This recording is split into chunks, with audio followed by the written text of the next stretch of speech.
What's up, everyone, and welcome to your Wednesday's edition of Reptile News. Now today we're going to start off in Australia, where this video I saw kind of keeps you kind of at the edge of your pants, where a snake catcher, Stuart McKenzie, is trying to catch a brown snake. He had a really close call when he was putting the snake into the bag and it jumped out. And you know, I understand it's not really news, but I also understand that this is an important medium to warn people to only do this when you know what you're doing, and never, ever, ever let your guard down. And now we're going to move on to a story out of Arizona, where it's not really a story, but more so a company that I had found while going through news stories that really made me kind of raise an eyebrow. And that is Rattlesnake Solutions. And I found them because they were talking about rattlesnake fences, and they have a very interesting video on their website, something that I never really thought about before. Apparently down there, rattlesnake fences around your property are a thing to keep you and your pets safe. And while obviously they're not a sponsor to this program or anything, I just saw it and I thought it would be something really cool to talk about. And they have a video on their website that shows the difference between the 1/2-inch mesh that is usually put up and the 1/4-inch mesh that they use, and how a rattlesnake gets in and out of the 1/2-inch mesh. So I urge you guys to go and watch it. It's pretty awesome stuff. And if you live down in that area of Arizona, give them a call. Maybe you guys can work some business out. And now we're going to move on to a story that goes, it's kind of worldwide, I guess, and that is something that I saw on Vine,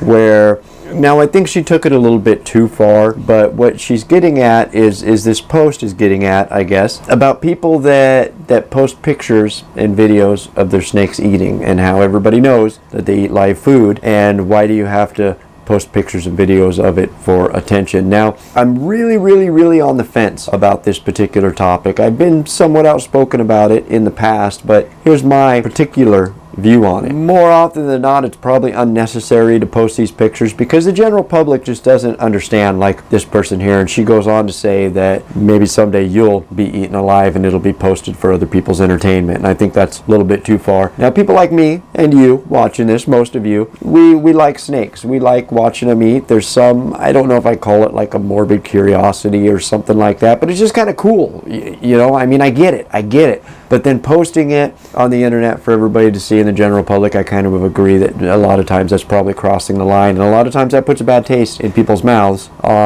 before they even get to know the animals, I guess. So I'm not urging anybody to not do this. I'm not urging people to do this, but it's definitely a conversation starter. Leave a comment down below. Let me know what you think about live feeding videos and pictures and stuff on social media. And now we're going to move on to Memphis, Tennessee, more specifically Kirby High School. Now, you remember we talked about this high school back in August, I believe it was, where they were actually shutting down because they had an infestation of rodents, insects, and snakes. Well, I'm happy to say, I hope it all works out, but they are looking at reopening right after Christmas break, January 7th, I believe that is. So Kirby High School students, I'm sorry, you're going to have to go back to school on January 7th. Up until this point, the kids at that school have been sent out to other schools in the area to continue their education, but the school's going to be reopened again, and I'm really interested to hear. I doubt we will, because it seems like they were somewhat proactive on dealing with this, so it probably won't hit the news again, but I would be definitely interested to hear how it turns out, if everything worked out okay. And now for our final story of the day, I'm going to put the tablet down because I don't really have to read to talk about this topic. And this is kind of a tough one for me because I've been over and over it, and I've racked my brain more than actually talked to anybody about it, and that is reptile news. What is reptile news? Well, reptile news is news as it relates to reptiles and amphibians,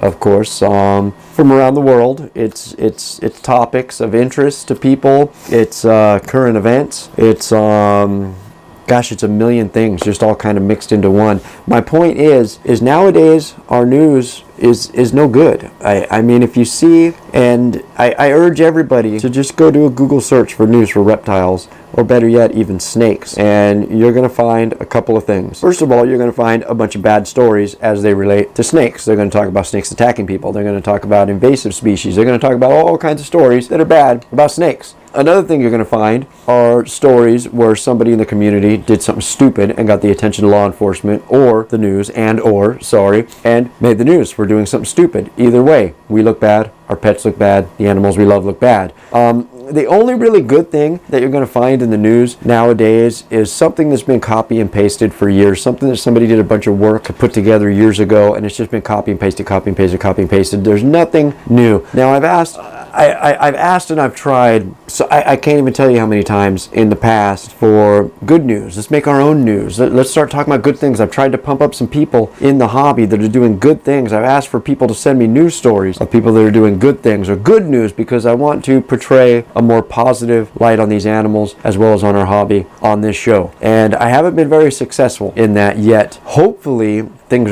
are changing. I hope things are going to change. But I guess what I'm getting at here is, if you have any news that you think is worthy, good news, or you know somebody that you think we should talk about on this show, maybe do an interview, let me know in those comments down below. You can leave a message on the website. You can send me a message on social media, Facebook, Twitter, Instagram, Pinterest, all the other ones. Jesus, Google Plus, which is going to be gone soon, but I'm on pretty much all of them, so you can send me a message on there and let me know. And that, my friends, is going to be all your news for this Wednesday. If you'd like to read any more about these stories, those links are right down below here in the description. And as always, if you're still watching, my name is Jason White. Now you know what's going on in the reptile world. Be good to each other, and we'll see you Friday.